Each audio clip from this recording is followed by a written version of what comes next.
Negosyo asin trabaho. Programang tulay sa paghahanap ng trabaho asin mga paagi kung paano aasenso sa pagnenegosyo. Hatid sa Indo kang Far East Broadcasting Company.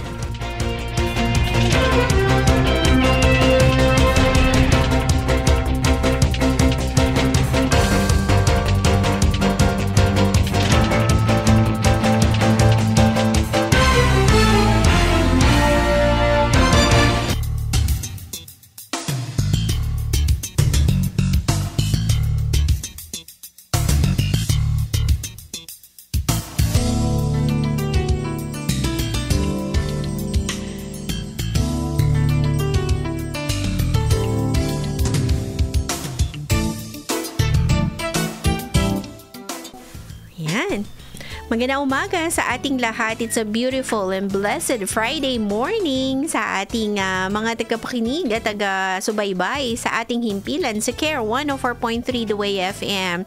Ito po ang inyong programa, Negosyo Asin Trabaho, at ako po si Yvette Pau, ang inyong kasama hanggang mamayang alas 9. Bumabati po tayo sa ating mga kaibigan dyan sa Happy Island of Catanduanes. Good morning po sa inyong lahat. And we are also greeting our friends, ang ating mga kapamilya, ang ating mga kasama sa paghayo dyan sa may Masbate, Burias, Ticao, and Rapu-Rapu Island, and looking forward na kayo ay makadaupang palad natin one of these days, at ayan ay talagang pupuntahan natin.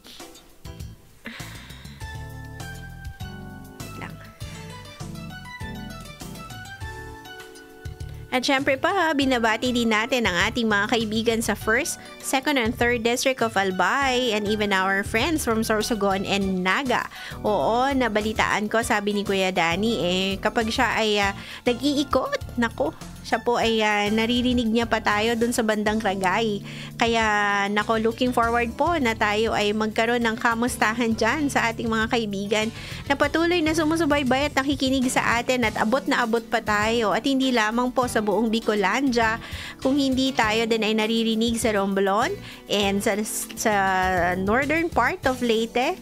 And of course, binabati din natin yung mga kaibigan natin na nakikinig sa atin at nanonood sa atin sa mga Facebook Live natin at sa ating YouTube channel. Yung mga kaibigan natin na nasa Maynila o sa iba pang parte ng Pilipinas, at ganun din yung mga nasa labas ng Pilipinas. Magandang gabi po sa inyo dyan, Ate Joy and Kuya Mario sa California, and Kuya Daniel, hello po sa inyo dyan sa Australia. Magandang umaga po, magandang hapon, at magandang gabi sa ating lahat. At kung nais niyo po na kayo ay makipag-ugnayan sa ating himpilan, maaari po kayong pumunta kung kayo ay nasa social media platform. Maaari po kayong pumunta sa ating Facebook page. Maaari niyo po itong i-like, i-share ang ating mga live programs. I-type nyo lamang po ang Care 104.3 The Way FM, at ganun din sa YouTube, Care 104.3 DWAY FM, at sa ating Instagram, Care 104.3. At kung nais nyo naman po na mapakinggan ng 13 stations ng FEBC Philippines, kasama po dyan ng Care 104.3 The Way FM, maaari nyo pong i-download sa inyong mga telepono ang FEBC PH Stream, at 24/7 ay mapapakinggan nyo po ang ating mga himpilan. At kung kayo po ay nakikinig sa radyo, at maaari po kayong mag-text or mag-call sa ating mga numerong 0946-763-9858 at 0929-359-4298 at 0915-951-7184. Hintayin po namin ang inyong pag-text, ang inyong pag-chat, ang inyong pag-message sa ating himpilan sa Care 104.3 The Way FM. At bago po tayo magpatuloy sa ating programa, dahil po ngayon ay happy day and it's a good, blessed Friday, ating pong nakakasama ang ating mga kaibigan from RTWPB. Pero bago po natin sila makausap at makasama ngayong umaga, tayo muna po ay makinig ng Pro Tips by Maloy Malibiran sa Lumbides. Teka muna. Bago pumasok sa opisina, pakinggan muna ang Pro Tips.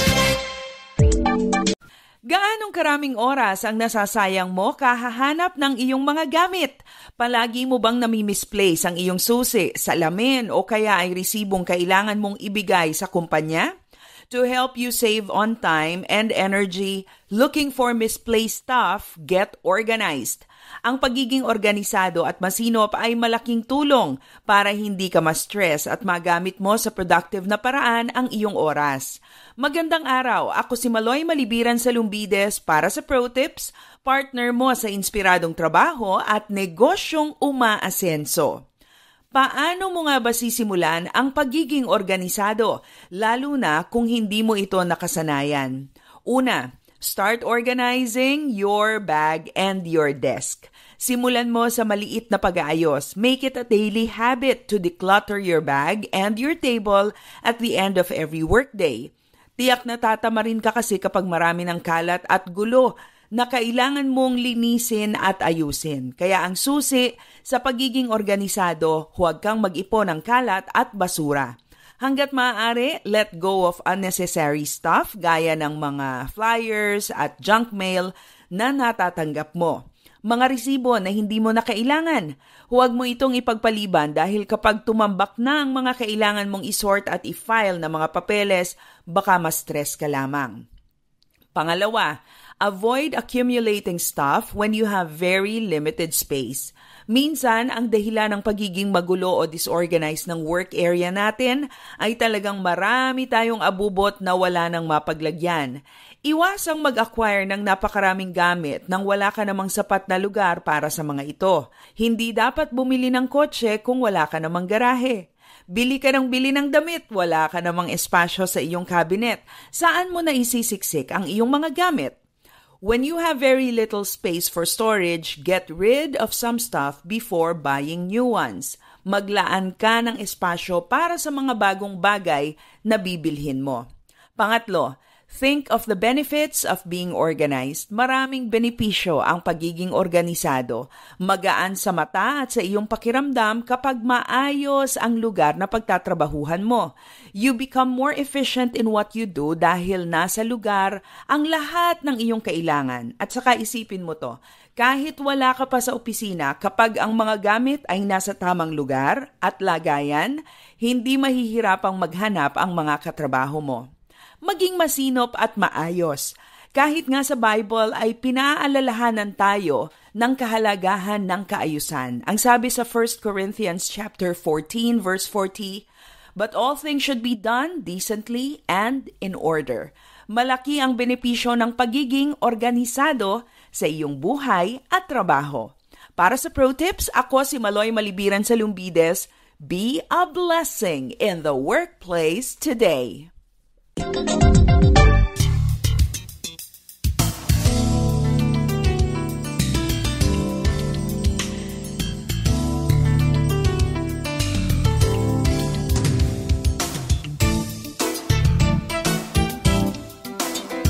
And now we're back sa ating programa sa Care 104.3 Duway FM. Ito po ang ating programang Negosyo Asin Trabaho at ako pa rin po ang inyong kasama hanggang alas 9 ng umaga. It's a beautiful Friday morning at syempre kasama natin alternately sa Friday ay ang ating, of course, ang ating mga napakasisipag at napakababait na mga employees, hindi lamang employees, yung ating mga nagsiseminar sa atin online dito sa Care 104.3 The Way FM na kinapupulutan natin ng maraming mga information na makakatulong sa ating pagtatrabaho at pagnenegosyo. At dahil ngayon ay RTWPB Corner, kasama po natin ngayon si Ma'am Riza Jane Deblois. Tama ba mga aking pag-pronounce ng inyong pangalan, ng inyong apelyido? Yes, Ma'am Yvette. Thank you so much po. Hello po, magandang umaga po sa inyong lahat ng mga nakikinig at nanonood ng DWAY-FM. Ayan, kumusta naman ma'am ang inyong araw ngayon? Okay naman, ma'am. Medyo madami lang na nakaschedule pa din for June, pero masaya at very productive naman every day. Ayan, kaya laging gusto ko ang RTWPB Corner kasi pati ako nasasabay or nahahawa dahil kailangan productive talaga palagi at yung productivity natin ay kailangan yung tamang productivity, hindi lang yung overtime. Ano, ma'am? Yes. Actually, ma'am, ang overtime is not productivity. Yan, natutunan ko yan, ma'am, di ba? Hindi Ayan. ibig sabihin na sobra yung trabaho natin ay productive tayo. Usually, kapag nag-overtime, just to share, ano? Yes. Usually, kapag nag-overtime, ibig sabihin yung task mo for the day is hindi mo na manage within Ayan. the 8 hours of work. Ayan, exactly. Napakagandang reminder yan ulit, ma'am. Alam mo, ma'am, yan din ang sinasabi ko all the time mula nung tayo ay nag-seminar online at narinig ko yan. Ay, nakula, yan din po yung sinasabi ko sa team ng CARE, ng DWAY na talagang i-manage natin ng tama yung 8 hours para we can have a work-life balance at mas nagiging productive tayo kung yung task natin nandyan, nakapaloob doon sa 8 hours na yan. Naku, marami pa tayong pag-uusapan about productivity pero nabanggit natin yan dahil nga, ma'am, nahahawa talaga ako kapag RTWPB Corner. Talagang maraming nai-apply na mga information na nakukuha natin at natututunan natin from our resource person from RTWPB. Naku, ma'am, bati ka muna po bago tayo magsimula nitong napakagandang usapin na ito na ating tatalakayin. Ayan, magandang umaga po ulit sa lahat ng mga nakikinig at nanonood sa social media, sa Facebook, sa YouTube ng DWAY-FM. And of course, hello din sa, parang pa-shoutout na lang din sa mga kasamahan ko sa RTWPB. Ayan.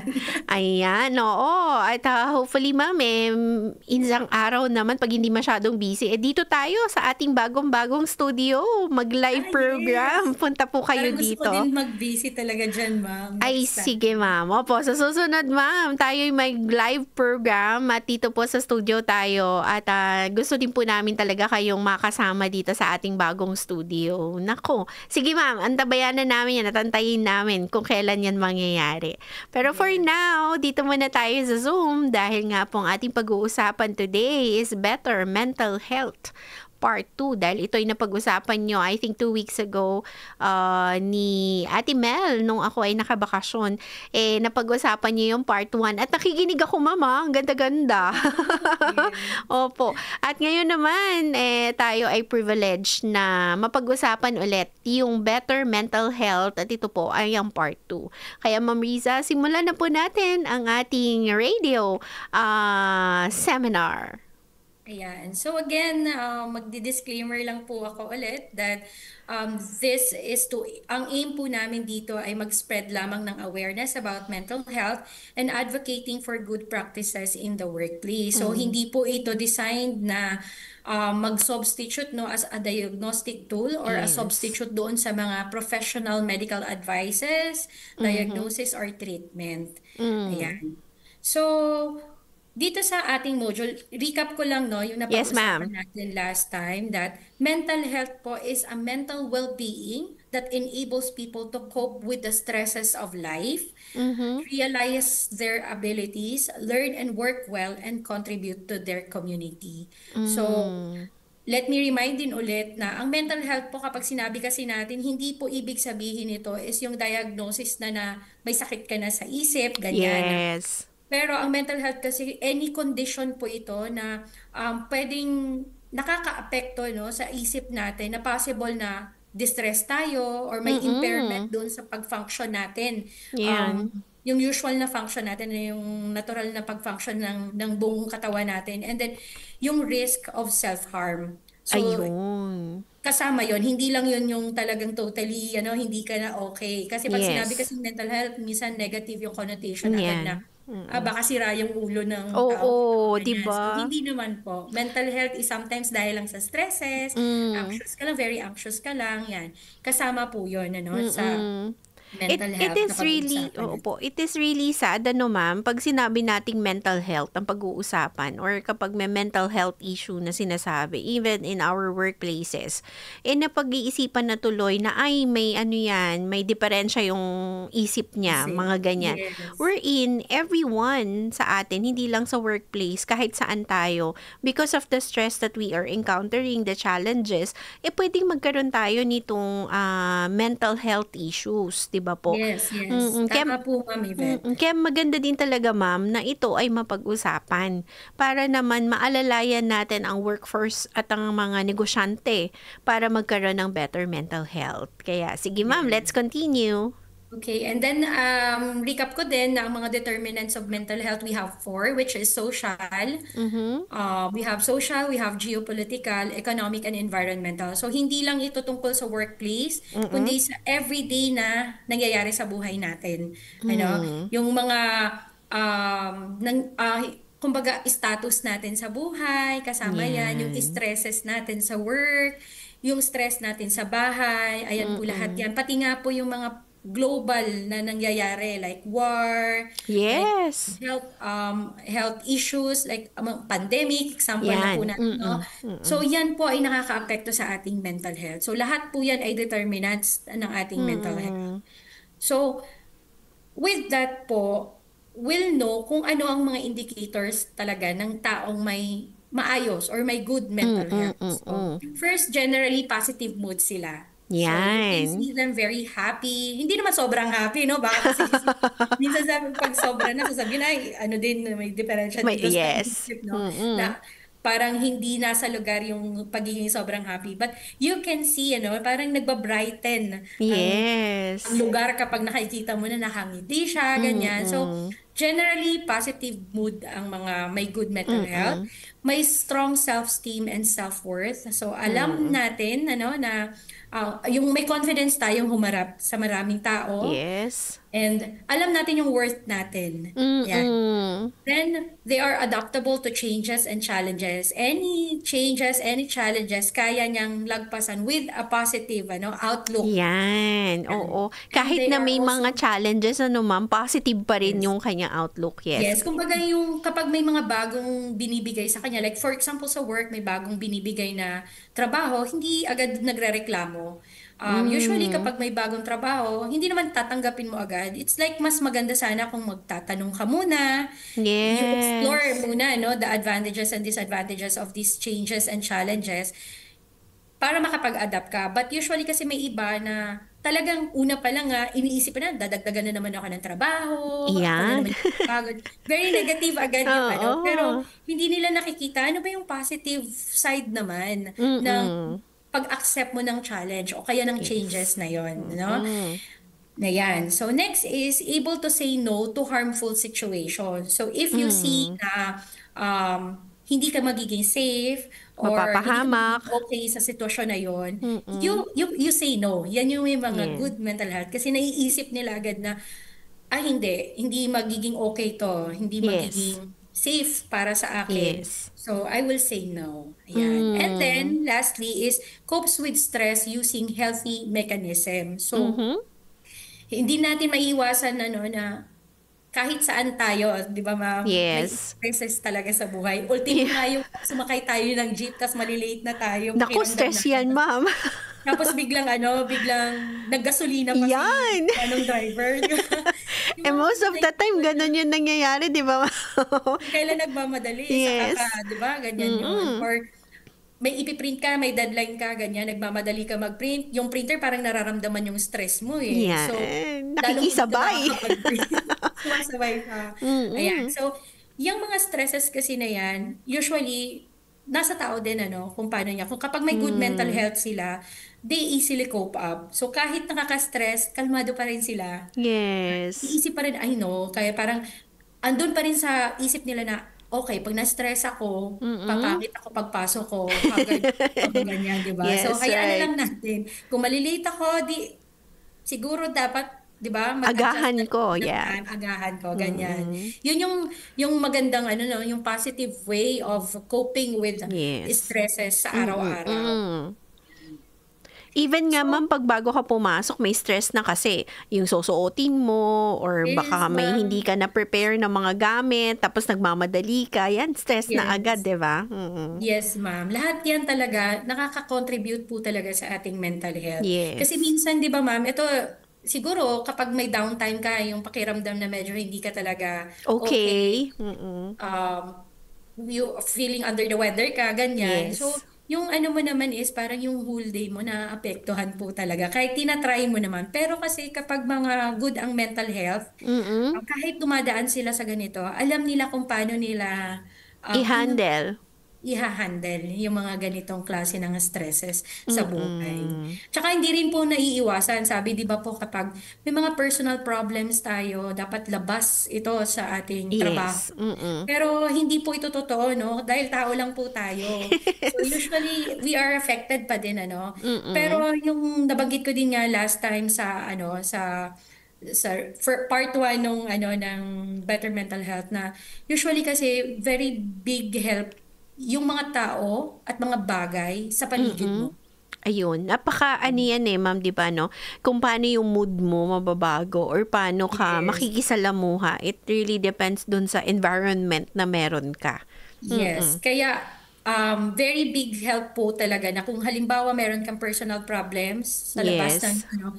pero kung pagdating mo sa trabaho ay very positive naman yung mga kasamahan Mm. mo, kaya mong maka-cope up agad dun Yes. sa stresses outside Mm. work. Kasi And maa-uplift ka no, mama, no? yes, ma'am. Totoo po yan. Kasi sabi ko nga din before is sa loob ng 8 oras, Mm. diba? Sila yung pinakamatagal mong kasama sa Yan. workplace. Mm. Yung mga katrabaho mo, sila yung pinakamatagal mong makakasama kasi Yes. 8 hours of work yon, di ba, ma'am? Mm. So, kumbaga, malaking bagay talaga na pag-uusapan yung mental health kasi Mm. sa workplace dapat magawa natin to ng paraan. Hindi para ano yung buong problema mo, no, tulungan Yes. ko. Pero Oh. at least, 'di ba, they are the ones who will help you somehow be uplifted na Yes. maka-cope up ka doon sa mga nangyayari sa buhay mo. Or di ba ma'am, kasi pag masaya yung mga kasama mo, yung environment mo, medyo hindi mo naman kakalimutan, pero parang alam mo yun, yung focus mo, mariredirect, di ba, kapag ka masaya yung paligid. So, medyo makakalimut-limutan mo and then makaka-focus ka sa trabaho mo because masaya yung environment. And at the same time, na-uplift ka because yung mga kasama mo may happy thoughts or mga positive thoughts, nababago din yung iyong mood. Kasi napakalaking factor nun sa mental health natin yung mood, di ba? Doon, Yes. nabanggit nyo nga po yan kanina. Yes, sige Yes, ma'am. very true po yan, no? So, with that, yung positive mental health, ito yung mga benefits, no, ng Yan. positive mental health. So, you have better work quality, syempre. Kasi Yes. pag nag-align na, kumbaga align ka with the organization's values at saka yung goals nyo, no? Yes. Informed ka of your goals. It helps employees na mag-flourish at ma-manage yung stresses. Ayun. Usually, this boosts also the resiliency of that worker pagdating sa workplace. Kaya yung kanilang mental health, kapag okay, very positive, syempre Yes. yung quality of work ay maayos din. Yes. At saka syempre ma'am, 'di ba, pag okay ang mental health mo, nakaka-focus ka 'di ba? Kaya Yes, ma'am. mas nakaka-focus ka dun sa mga dapat mong gawin. Oo. Kasi kapag, in contrast naman, kapag negative naman or poor mental health, it leads to stress, tapos magiging disengaged employee ka, no? And Ayan. magde-decrease din yung moral mo as a person, ano? Yan. So, usually, parang wala kang confidence nang gawin yung mga bagay. Feeling mo hindi mo tatapos, hindi mo kaya. Kaya yung mga challenges at saka changes, ayaw mo. Oo. Ganun. Ma'am, may tanong lang ako, may bigla ako Yes. naalala. With this, kasi 'di ba ayaw nila yung mga changes or may mga additional tasks. Paano yung mga tinatawag na structured yung flow nila sa trabaho? 'Di ba? They also don't want some changes in mga interruption. Hindi ko alam kung meron ba tong factor yung mental health or ganun lang talaga sila. Structured means, ma'am, yung parang yun lang yung ano nila, yung Oo, yung gagawin nasa nila. box Yung lang parang yun sila. ang nasa isip nila, nasa Oo. box nila. Well, siguro ma'am, para sa akin, they have to experience change talaga. Yan. Kasi tingin ko lang kapag doon, walang growth. Yan. Walang growth. Oo, So, I agree. siguro ma'am, yan yung sinasabi ko ma'am, di ba, before, yung klase ng mga employees, no? They are disengaged na sa work kasi nakabox na lang sila. So, okay na Ayun. sa kanila kung ano yung current function nila and they don't care na dun sa mga promotion, sa Mm, mga mm. additional benefits na makukuha nila kasi ando Mm. na lang sila. And that is not healthy para Yes. kung sa akin, ma'am, it's not Mm, healthy mm. that you live within that, within that box lang. Yes, So, dapat talaga, exactly. i-encourage natin ito sila na maging Mm. engaged sila and mag-flourish pa or mag-grow pa po sila as a person and as an Mm. employee. Exactly. Alam mo ma'am, naalala ko, may napanood lang ako. Gusto ko lang i-share. May napanood ako na movie na yung isang leader, tinetrain niya ng maayos yung bagong pasok, yung intern. Ang sabi nung intern, wag mo akong i-train masyado kasi after a month, lilipat din ako sa ibang company. Pero ang sabi nung nagte-train sa kanya, it's not about kung saan ka magtatrabaho, pero ititrain kita because it will say doon sa akin how I love the company and how productive I am right now. It will say something about that. It's not about you. Sabi niya ganon. Alam mo ma'am, pinakita niya yung positive outlook niya towards kahit may challenges and all. Alam mo ma'am, yung kanyang trainee, nag-iba yung desisyon at ang sabi niya, I want to work in this place because of the positive outlook of my trainee. 'Di ba? It counts. Yes. Yung Yes, ma'am. positive mental health. Yes, ma'am. Napakagandang example po, ma'am, na nagpapakita talaga ng positivity, isang tao nang magpapakita ng positivity sa isang workplace, nakakahawa po siya sa Yes, mga yun. taong nakapaligid din sa kanya, no? So, pareho nun, decided na yung tinitrain niya, di ba, ma'am? Yeah. Lilipat siya ng pero hindi dahil lilipat ka, hindi ko Bala ka. nagagawin ng tama yung trabaho ko. So, hindi na kita Yes. i-train kasi aalis ka. Pero tama naman siya, ma'am, na it will speak about him as a trainer. Yes. So, Mm-mm. lumabas man siya sa organization na yon, yung tinitrain niya, magiging proud yung training niya na, ay, na-train ako ni ganito. Maayos Yes. siyang mag-train at maayos siyang empleyado ng ganitong company. Yes. Lumabas man o hindi. Pero di ba doon, ma'am, sa story, nagstay siya Nagstay. because of that positive. Ayan. Exactly. Nako, yan. Maganda yun, ma'am. Sige po, i-continue natin. Opo. Next is, ayun, di ba, sabi ko nga yung benefits ng positive mental health is better work quality. Next is Yes. enhanced teamwork. Oh.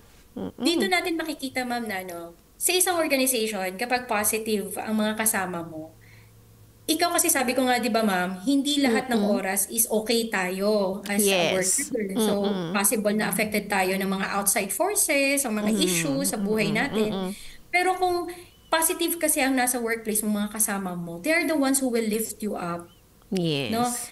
Kahit na hindi mo masyadong nagagawa ng maayos yung work mo, instead na sasabihan at gagalitan ka na, wag mong idadamay kami sa problema mo, ganyan.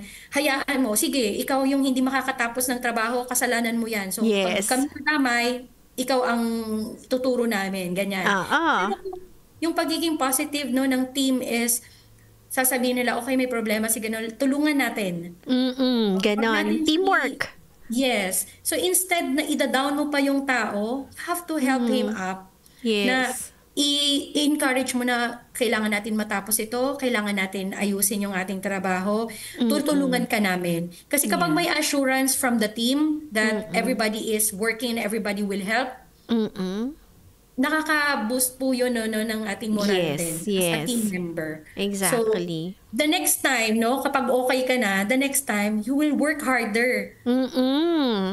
Sasabihin mo sa sarili mo talaga, ma'am, na babawi ako doon sa team na tumulong sa akin. Yes. Nagkakaroon tayo ng ganun ng klase ng thinking. And dahil nga, very positive at maayos yung mga kausap mo sa team. Ito talaga, ma'am, yung importante. Sa isang workplace, may teamwork. Ang hirap Yes. kasi na magtrabaho, ma'am, na, oo nga, skillful ka, pero you still need your office, your team para magawa ito. Kasi hindi naman pwedeng ang lahat ng task ikaw lang. 'Di ba? Ay, opo. Definitely, you need others. So, yung Yes. teamwork talaga, mas napapadali yung flow ng trabaho, yung mga tasks napapadali dahil din sa teamwork. So, mas maganda to, mama, no? Na-enhance yung teamwork talaga. Opo, very, very much na makikita mong benefit talaga siya ng positive Yes. mental health. Exactly. Yan. So next is improved attendance. Ito, Ay! pinakamaganda ko, ma'am. Makikita mo, ma'am, kapag madalas absent yung employee, Or late. Kasabay ba yan or dyan, ma'am? baka ma'am, baka may pinagdadaanan yan. Baka kailangan natin kausapin at Oo. matanong ano ba yung kanyang problema at bakit gano'n ang kanyang attendance. Kasi usually, meron yung mga factors talaga outside Yes. nangyayari yan. So, yung may mga ang mga employees na enhance yung kanya, ay maganda yung yung mental health nila. Mas maaga or hindi sila nalilate. Bakit? Kasi ang nasa isip nila is gusto nilang mag-demonstrate ng maayos na trabaho sa mga kasama nila. Kasi kapag ganyan po, ma'am, kapag pumapasok silang positive sila, parang excited pa silang pumasok at magtrabaho Yes. at matapos yung trabaho nila. Yes. So, usually kasi, ma'am, pag mga positive yung mental health nila, parang yung culture, nagpo-promote ng nakakalimutan yung term, yung parang may malasakit ka sa mga kasama. Ayan. Kapag na-late ka, Oo. baka ikaw yung maging cause ng delay, ikaw yung Yes. cause ng hindi maayos na pagkakagawa or ng quality ng trabaho. Kaya gusto mo, andun ka, present ka as Yes. always, and hindi ka na-late sa lahat ng deadline, sa lahat ng dapat mong matapos na task. Yes. May concern ba? Kumbaga, ma'am, may concern ka dun, not only dun sa task mo, but to others as well. Diba? Yes. Kaya makikita mo, ma'am, actually, makikita mo sa attendance pa lang and sa mga tardiness, ganyan. Makikita mo na dun, ma'am, yung concern ng isang employee doon sa kanyang organization, 'di ba? Yes, ma'am. Kasi, ma'am, pagka may concern talaga sa organization, yung positive, yung mental health, maaga yan, 'di ba? Always on Yes, ma'am. time. And even the task. Tapos makikita mo talaga, ma'am, kapag maaga pumapasok, hindi na late. Parang makikita mo sa kanya yung pagiging responsible person. Yes. Kasi you ensure na yung lahat ng task mo ay makukomplete mo siya. Kasi kung Exactly. late ka sa government kasi, ma'am, flexi time, di ba po? So, halimbawa, pumasok ka ng 9:30. Ang mga lahat ng kasama mo pumapasok ng 8:00. So, 8 to 5 yung pasok. Ngayon, kung late kang pumasok 9:30, di lalabas ka ng 6:30. Yung actually 5 to 6:30, hindi ka na niyan productive. Wala ka nang kasama sa office. Mag-isa ka na. Naglabas na sila. Di ba, ma'am? Pero, true naman to. May other naman kasing government offices na halos ganyan. Parang, anong tawag dito? Parang may shifting din kasi sila. Yes, oo. They accept clients until time na 6. may mga tao pa rin. Yeah. No? So, this is not true. Ano ko lang din. This Yes. is not true sa lahat ng office. Pero sa amin, for example, kasi kami, usually ang trainings nag-start ng 8 a.m. Yes. So, we make sure na dapat earlier kami doon kasi hindi kami pwedeng malate. Kasi pag na-late kami, paano ko, ma'am, i-discuss ang timeliness ko? Kung ikaw yung late. Diba, kung ako yung late. So, dapat maaga talaga kami. So, Yeah. sa amin, ganun yung ginagawa namin. And we have this internal agreement that we have to work 8 to 5 talaga para Yes. sama-sama kami sa lahat ng Tama. task namin. Para kung ano man ang matapos, by the end of the day, lahat madideliver namin. At walang Exactly. Oo. Very true, ma'am. Kahit dito sa amin sa Dewey, ma'am, meron kaming team na 8 to 5 at may team din kami na 9 to 6. Kasi kadalasan mo may pumupunta pa dito ng 6:00 ng gabi. So, we have to make sure na lahat yun ay na-cover namin. So, it's just a matter of 1 hour difference between our shift. So, nagkakaroon pa rin talaga ng team effort para dyan sa sa attendance na yan. And Yes. that's a good benefit, ma'am. Opo. And then, of course, with positive mental health, ang benefit is yung last natin is high initiative. So, Nako, itong ganda mga niyan, tao, ma'am. no? Di ba, ma'am? Usually kasi, yan, ma'am, yung wala siyang initiative. Yes. Parang hinihintay na lang na pagsabihan kung anong dapat Yan. gawin. So, nakikita na, no? Nakikita na, madalas sa work naman kasi nakikita mo na eh. Oo. Yung dapat mong gawin. Then, Yeah. pero dahil masyado wala kang initiative, hahayaan mo lang. Tapos hintayin ko na lang na sabihan akong gawin to. Pero yung mga may positive mental health, more likely talaga, they think creatively and as much as Yes. possible talaga, mag-initiate sila na gawin yung mga bagay na pwede niya nang gawin. So, Yes. hindi na siya maghihintay, no, Utusan. kasi alam naman natin na, ma'am, yung trabaho natin. So, mag-initiate na lang tayo like to improve. Paano ba Yes. i-improve? Mas maging creative tayo sa mga ginagawa natin. So, ito yung mga ginagawa na may mga positive mental health. Yes. May They- initiative. Yes. And they feel more motivated pa actually, ma'am, kapag nag-i-initiate sila eh. Di ba? Usually, kapag nag-i-initiate ka, nagustuhan niya ng iyong employer, we compliment you for that. Hindi naman yan Yes. nakakalimutan at nakikita yan agad actually ng mga employers natin, ng mga bosses natin na Exactly. atong taong ito may initiative ito.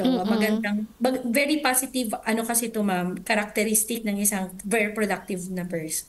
Yes. At saka ma'am, 'di ba, pag yung boss nakita niya na may initiative ang kanyang employee, yung ginagawa niya, mas alam mo yun, mas nakakampante siya at mas pinagkakatiwalaan niya yung tao na ay magagawa to even without me or nandyan ako, magagawa nila tong mga bagay na to kasi may initiative. Yes, So, ma'am. that's a Totoo good po yan. benefit, a very true benefit ng isang may positive mental health. Ayan, Pero ganda. ma'am, two-way pa din kasi talaga to. Kasi kapag ang employees mo ay ganito ka-positive, no? Lahat ng nabanggit ko kanina, from the Yes. attendance to the initiative, kumbaga lahat ng to ay possible na Maibigay. maibigay or maipakita mo tapos mai-apply din ng iba mong mga kasamahan, Yes. The same positivity, no? Kumbaga, mangyayari lang yon if there is support from the management. Yes. From your employer, from the people around you. Yan po palagi nating tatandaan, Kasi kahit naman po may initiative ka or maaga kang pupasok, pero nobody compliments you for that. Walang nag-a-appreciate ng ginagawa mo. Parang Yes. feeling mo negative pa rin yon sa tingin nila. Syempre, kahit ikaw, hindi ka ma-motivate ng gawin mo. Sasabihin mo na lang sa sarili mo na, ay, parang hindi naman tama siguro yung ginagawa ko or hindi naman na-appreciate. Doon yung time na yung mga employees ay medyo nawawala ng gana. Yes. Sana itong may mga positive mental health, tulungan ng ating mga employers na mas ma-enhance pa nila at ma-share ito sa mga kasamahan sa trabaho. Ayan. At syempre, dapat din mag-display din ng positive mental health yung mga leaders, yung mga bosses, and even the Yes. management. Ma'am? Kasi, Yes, ma'am. sabi nyo nga two-way dapat parehas. Kasi, mas maganda yung workflow and mas effective and yung effectivity and productivity ay madidisplay talaga sa organization if it is a two-way na parehas yung leader, the management, and the employees ay may positive mental health. Sabi nyo nga, ma'am, hindi to imposibleng mangyari or hindi ito imposibleng magawa dahil ito ay posibleng magawa at mai-apply. Yes. Yes, ma'am. Madami po tayong kilalang mga employers at establishment na may napakagandang employee engagement sa Yan. mga empleyado nila. So, yun yung kinakatuwa ko din dito, mga Bicolano, very, very Yes. much, aware sila sa mga nangyayari sa mga empleyado nila at nagbibigay po talaga ng ng dapat na ibigay din sa mga tao, sa mga Ayan. empleyado nila, lalo na kapag nagtatrabaho ito ng maayos. Ayan. Nako, napakaganda nito talagang usapan natin, ma'am, na better mental health part 2. Nag-part 2 na Yes. tayo. May Oo. part 3 pa tayo, ma'am? Sana iba naman para mas maganda. May maganda kasi kami, ma'am, na gustong i-discuss yung work-life balance. Ay, naku, ma'am, Meron din gustong-gusto ko kaming din yan. training. Yes, may training din po kami ganyan. Sige, So, ma'am. do we still have time, ma'am? Kasi pwede pa natin i-discuss Sige, yung ma'am. factors. Okay. We have also factors that affect employee productivity. So, number 1 doon ay procrastination at pangalawa is burnt out.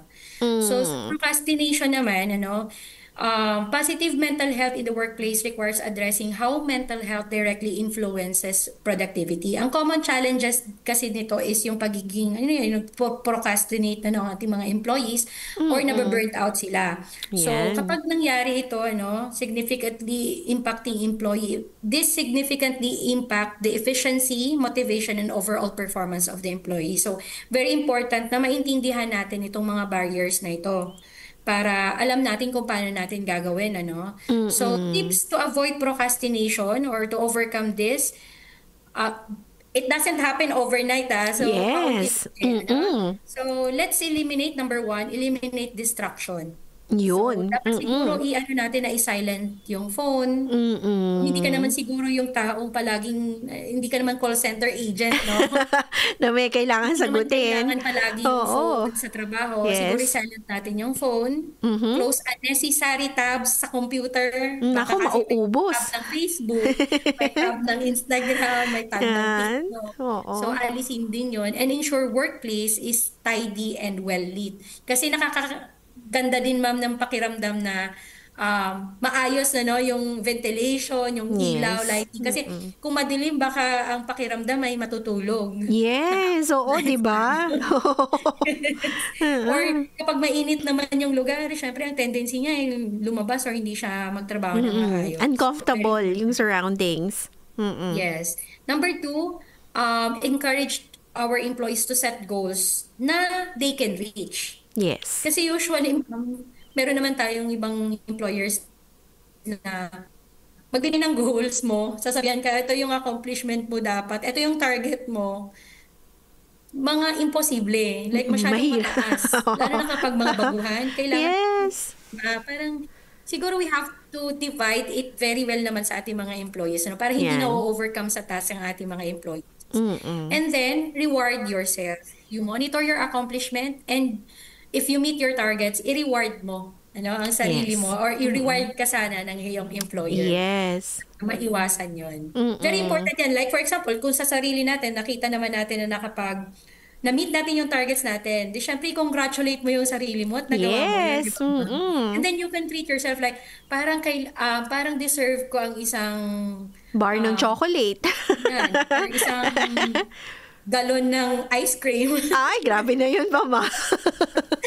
Parang, yung kumbaga sa you treat yourself. Kasi Yes. nagawa mo, reward mo talaga yung sarili. Exactly. Ayan.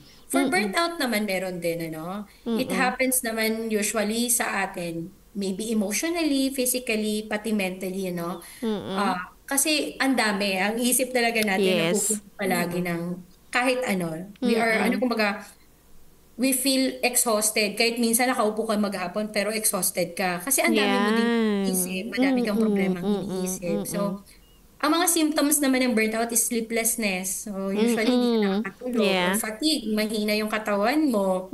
Decrease appetite. Pero ma'am, sa akin, hindi. Ako din, ma'am, baligtad. Baliktad, kapag nai-stress ako, ma'am, parang nakain at kakain. Kaya talagang lumalaki. Oo, baligtad din. Ganyan din ako, ma'am. Yes. Tapos, loss of interest sa mga hobbies mo. So, nawawalan ka din ng interest sa mga hobbies mo. Parang ayaw mo na lang gawin, higa na lang ako. Yes, ganyan. oo. And coping methods like over-exercising and overworking. So, yung coping mechanism mo, doon sa exhaustion, usually, over. Like, mag-exercise ako, grabe. Kahit pagod na ako, go pa rin Exercise ako. pa rin. For working, naabot ka ng kung hanggang, kumbaga dapat umuwi ka na ng 5, hindi na. Tatrabaho na lang ako, wala naman akong gagawin, ganyan. Yan. Overwork ka na. Yes. So, paano ba natin siya pwedeng ma-address? So, dapat siguro i-manage natin yung ating time unang-una sa lahat para hindi makaapekto agad sa Yes. kumaga mag-rest ka kung sa tingin mo natatapos ka ng 10:00 sa trabaho mo tapos pag uwi mo hindi ka pa rin nakakatulog siguro earlier umuwi ka na para at least na mo na nare-relax mo na yung self mo. Ihahanda mo na sa pagtulog. Yes. Tapos kapag nakaka-feel ka na ng mga ganito, siguro you have to seek na professional Yes. help. Maybe hindi sa like for example sa hospital ka na, pupunta ka na, papacheck ka na, like nafe-feel mo na to kasi meron naman tayong mga over the counter na pwede nilang ibigay Yes. sa atin. Like for example, nawawalan ka ng appetite, ano bang pwede nilang maitulong? Vitamins, May mga pampagana, multivitamins, mag-vitamins ka, ganyan. Tapos siguro makipag-usap ka talaga. Yun yung pinaka-importante. You have to communicate with the people around you. Yes. And very important po talaga na nagiging honest tayo sa nafe-feel natin. For example, nafe-feel mo ng hirap na hirap ka na sa trabaho. Sobrang dami na yung binibigay pala sa'yo ng boss mo. Pero tinatanggap mo yung Yes. trabaho na yun. Pero dapat hindi kumbaga, pwede ka na mag-say no kasi sobrang dami na ng ginagawa mo at exhausted ka na sa lahat ng ginagawa mo. So, dapat maging honest ka doon sa nararamdaman mo. Exactly. Para iwasan natin itong mga ganito, no? Yeah. Kasi mahirap naman kapag burnt out ang isang empleyado talaga is usually, yan na yung nagli-lead doon sa mas mabigat Yes. na Pagod.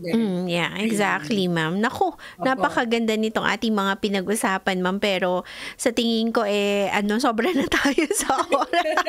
Kaya nag-enjoy tayo Nag-enjoy. Yes, ma'am. It's always, ma'am, na nakaka-enjoy makipag-usap sa inyo because this really helps not only me, yung team nakikinig, and especially our listeners and our viewers na talagang nadadagdagan talaga yung ating information at nai-inspire tayo because of this real life mga explanations and examples natin to have a better and productive na pag-iisip at yung ating mga tasks, yung more productive talaga sa ating workplace. Ayan, ma'am. Naku, dumating na talaga tayo sa oras ng pagpapaalam. So, to wrap it up, ma'am, ano po ang inyong gustong sabihin at iparating pa sa ating mga workforce and not only our workforces but also yung mga, kasi may apply din to sa ating mga personal na buhay. Sige, ma'am. Yes.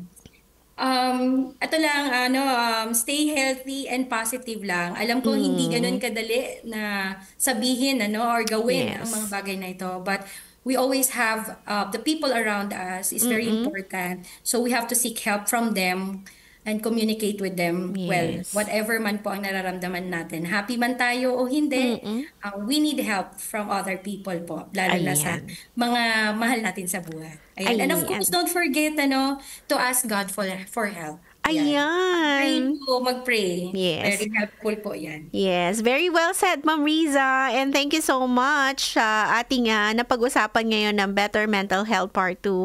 And God bless, ma'am. And kayo po ay ingat palagi, lalo na at kayo ay laging lumalabas. Ingat din po kayo. Have a blessed day, Ma'am Riza. Bye. Thank you. Bye po. At ating nga pong napag-usapan ang Better Mental Health Part 2 at nawa po tayo ay merong mga natutunan at ito ay ating ma-apply sa mas positibo at mas produktibo na pagtatrabaho at pagnenegosyo. At maaari din po natin itong i-apply sa ating pang-araw-araw na buhay. Maraming salamat, Ma'am Riza from RTWPB. At dahil nga po tayo ay dumating na sa ating pansamantalang pagtatapos ng ating programa sa Care 104.3 FM, ang negosyo asin trabaho, kami muna po ay pansamantalang magpapaalam. Ito po si Yvette Pau, ang inyong nakasama. At syempre nagpapasalamat tayo sa technical side, Don Alfonso Apinado sa pagsama sa akin sa technical side. Magandang umaga everyone and have a blessed day. Be productive wherever you are and have a better mental health. Bye everyone! Napasa Indo ang saro na naman na edisyon kan programang Negosyo Asin Trabaho. Ang tabayanan giraray sa parehong oras, Lunes hanggang Biyernes alas 8 in aga. Kung may mga suhestyon o kahaputan sa mga impormasyon na sa imong nadangog o gusto pang maaraman, mag-apod sa numero 052-482-0460.